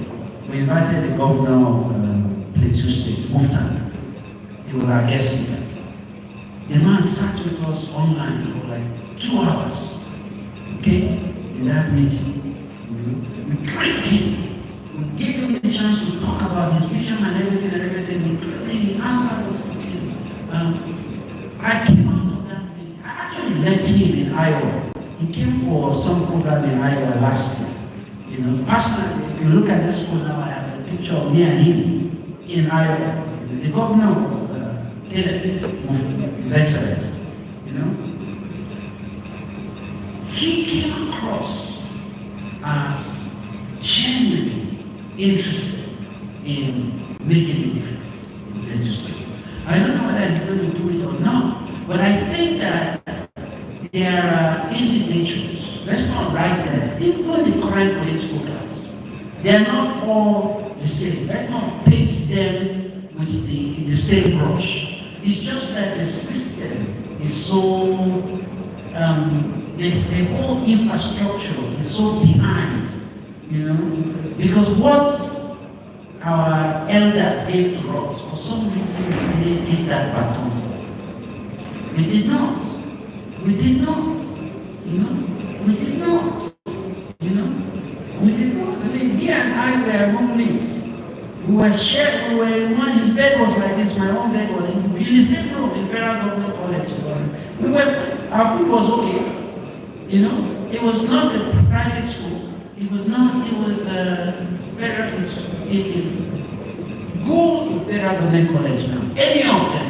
I don't think any of them can compare the experience that they're having now with what we had then.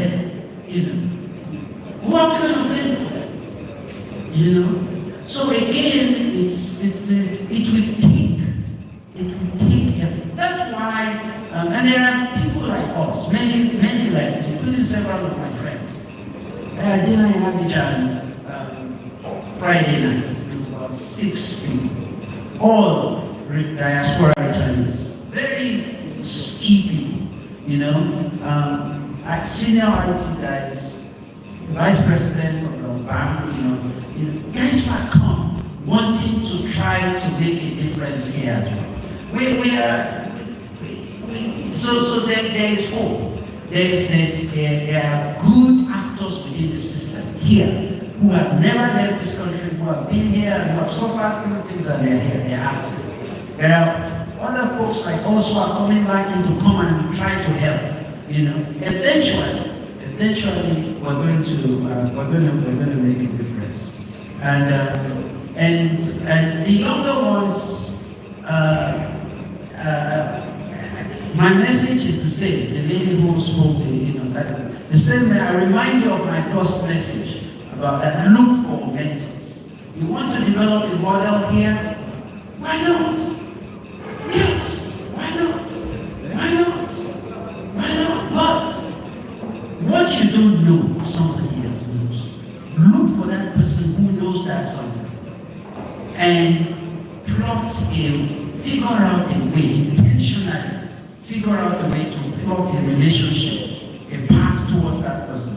And with mentorship, with support, with it can be done. It can be done. There are things that can be done. So that's my advice to our younger colleagues here. To don't let your environment limit you. I started out as a lecturer. What's the first level after masters? Assistant lecturer? Okay, assistant lecturer. Before lecturer 1, before lecturer 2. Lecturer 2. After masters again. So I was lecturer 2. After my master's degree, I went in the FUT in Niger. So I started out, but I wanted more. I knew I could do more. So and then through writing proposals, writing this, that, and that. One of my mentors who had gone to do his PhD in America was the one that eventually told me what to do, and eventually did it. That's how I ended up. In fact, at the end of the day, I got an offer to go to the UK and to the US. And that man, I thank God for him up till today. So Professor Balogun, E.E. Balogun, used to be a defense. He's retired now too. He said, "Chim, don't go to the UK." He said, "Go," and I said, "UK is very small. And their system is very, it's like a what do you call it? Pyramidal. It's very difficult to go up. That the US is the reverse, that there's room at the top, It doesn't restrict you. And that was a fantastic advice. And I'm totally grateful to you. All they're after in the system is competence and capacity to execute. So long as that is your culture here, I hope that is the culture that your VC is promoting, that's the culture that your registrar will give you. Let your dream be as big as possible, and when it gets bigger than FUT, you go to the next place, okay? Everything for FUL, they will continue to be grateful to you for this time that you did here, When the next place becomes too small for you, go, The entire University of Missouri's university system became too small to contain my passion. That's why I'm back on this continent. I couldn't do what I think God wants me to do with the rest of my life by being a full-time professor there, earning the kind of money I was earning. They have a good retirement system, okay, which we don't have here. I hope God will help us one day. I say they will pay me 70% of my salary that I'm earning now. The rest of my life, will give it to me. I will take that 70% and I will go. While I can still work and do things, do consulting, do everything, and then follow my passion. That's why I'm back on the continent. So find the opportunity, the place that allows you to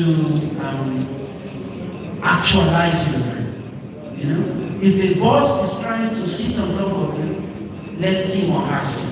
But find a way to remove your head or that and go and find another boss. Don't let anybody or anything.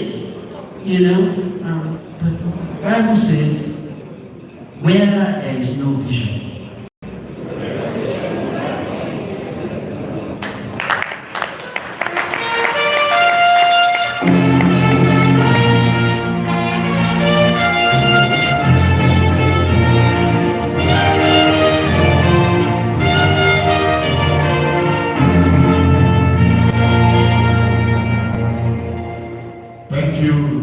much. I would like to call on the Vice Chancellor to present a token of souvenir and appreciation to our public lecture. The Vice Chancellor.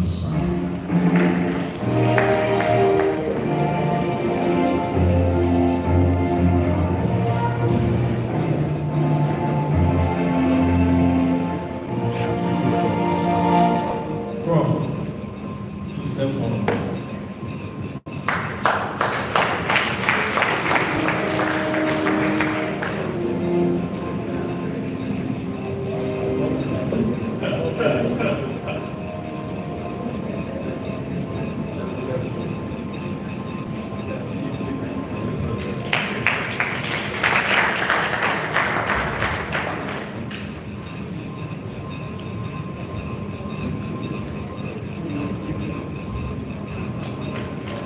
Yes, sir.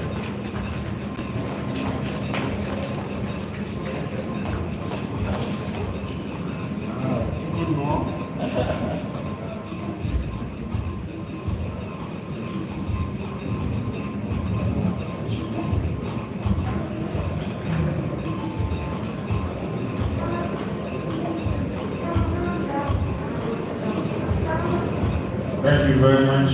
I would like to hand over the microphone to the PRO to continue the rest of the session. Thank you, sir. Please, a round of applause for our guests, the Vice Chancellor, and the Chairman of the University Lecturers. Please clap some more for them. Thank you very much. Thank you very much. I'd like to request the Vice Chancellor to please rise before we take this. Please let the registrar come and give a vote of thanks. Very important. Please, a round of applause for Dr. Rebecca Okochi, Registrar, Federal University, Lokoja.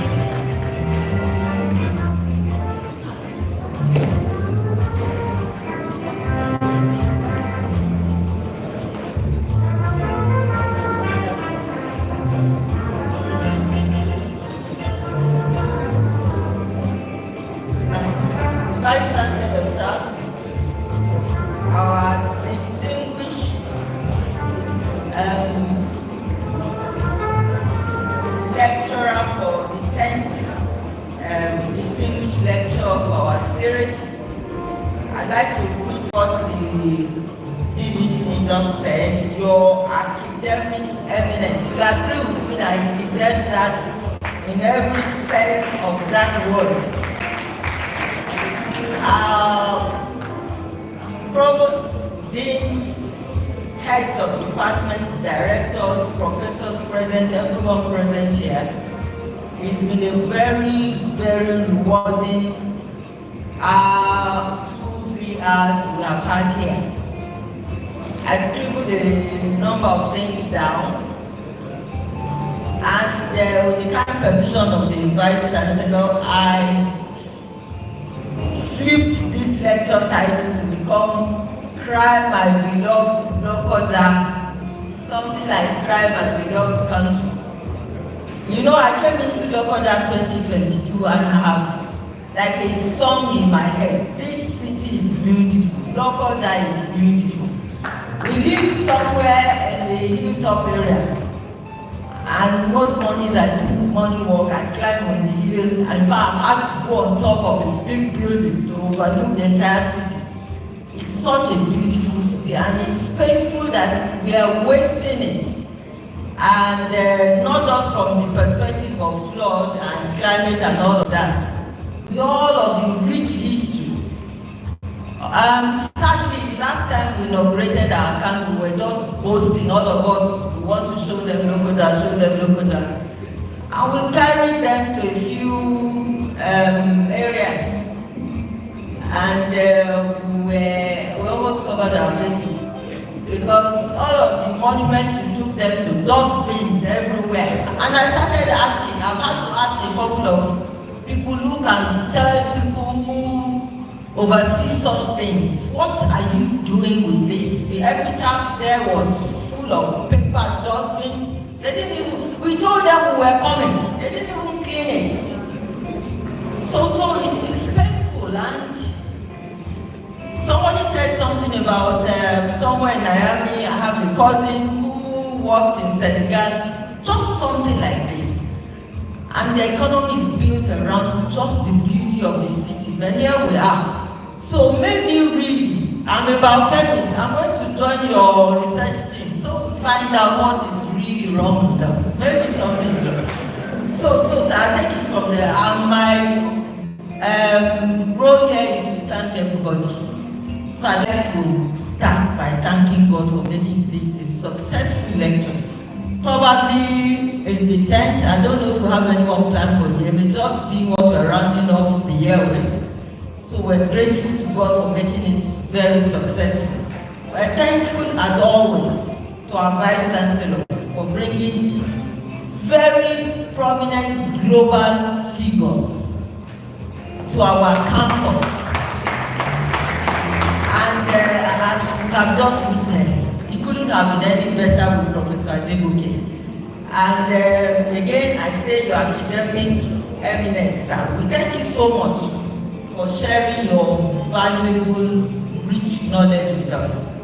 And you shared it so passionately. Hopefully, the assignment you gave the VC, the vision to make the River Niger a walking river, is on his laps and on all our laps with the support of everyone, and I'm sure that we'll start something before the VC finishes. So we thank you, sir, for your very rich lecture. We are grateful as always to our deans, to our professors for the support, as always with us, hijack for everyone. We have a lecture, we have this, and we prepare, and everyone supports so committed. We're grateful. We're grateful to our guests. We have them always here. As associate FUL lines. So the last time I mentioned that our sister in particular, and of course NLS regard the civil defense, we are grateful for your participation, your interest in our university, and for supporting us. I'm told there's 12 brigade. Thank you, sir, for coming. Thank you for the music department. Thank you so much, except I told them that you tone down the instrument so that we can hear the words. Yeah, thank you always. And thank you, the NOC, chaired by our class prefect, DVC Academic. Thank you always. Thank the Mr. Daniel, head of protocol, and everyone, the cleaners, everyone who made this a very successful lecture. Thank you for attending, and thank you always. We hope to see you next time. Thank you very much, Mark. That's our extraordinary Lokoja. Thank you very much. I'd like to invite the Vice Chancellor to please come forward, sir, with our guest lecturer for a quick photograph, sir, please. That will be followed immediately by all the members of the high table, and then his uniform guests. That will be the top batch and the last batch. Thank you, sir. Yes, sir.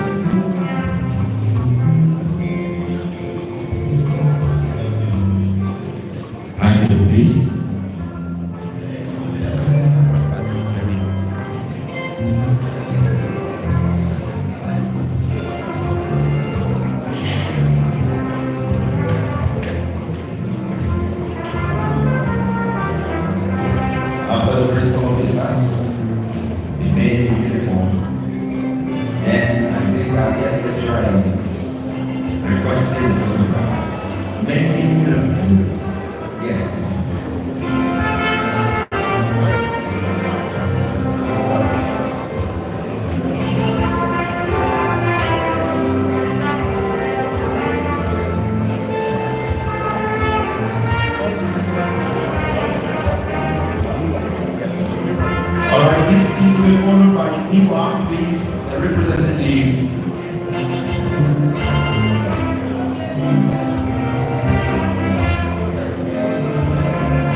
Thank you very much. Yes.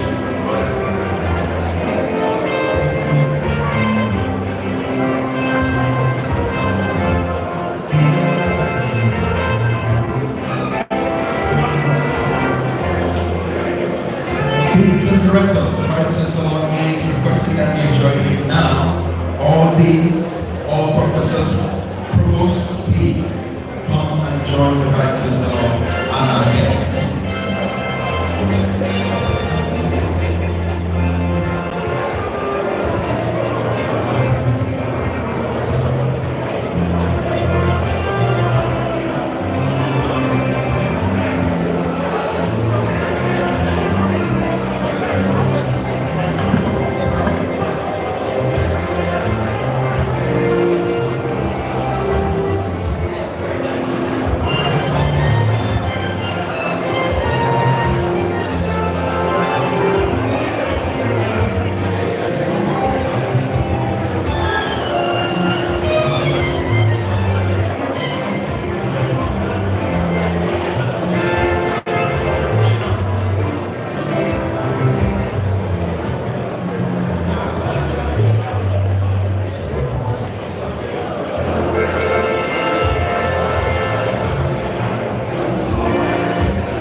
Thank you very much. Thank you very much. Please, deans and directors, professors, the Vice Chancellor has asked that you join him immediately to the administrative block. All deans and directors and professors, the Vice Chancellor has asked that you join him to the administrative block immediately and to be accompanied by our military officers and